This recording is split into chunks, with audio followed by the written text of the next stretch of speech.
কিরে দোস্ত কি অবস্থা? এই তো ভালো। দোস্ত খুব একটা মন খারাপের কথা কইতে পারে।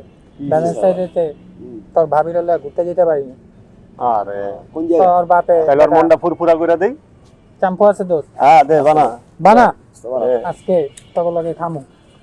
দোস্ত একটা সিগারেট বেশি করে বানাইস। তাহলে একটা সিগারেট লয়ে হোক। হ্যাঁ দাঁড়া লইতাছি। লাকি স্টিক দেন তো, আর একটা হলিউড স্টিক দেন।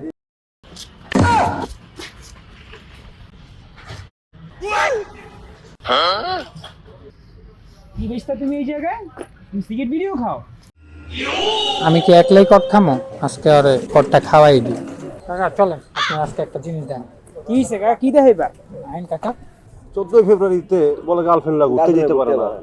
ওরে হ্যাঁ দোস্ত চলো ভালো একটা চাম্বরা খাওয়া দিই যাতে এই ইনি বাবু। করে থাকে ঠিক আছে পুরা ওরে খায়ালাম। এই রবি তো রবি আসসালামু আলাইকুম আপা। তুই কি করছ এই জায়গায়? কিছু না আপা। আর কি করতেছিল? কিছু না দাদা আপনি এই জায়গায় আমার কোলায় গেছে। আচ্ছা হন এদিকে, এই বয়সটা আমিও পার করছি, ঠিক আছে? এই বয়সে তোরা কি করতেছিল আমি বুঝছি, ভালো করে বড় করেই বানা, ঠিক আছে?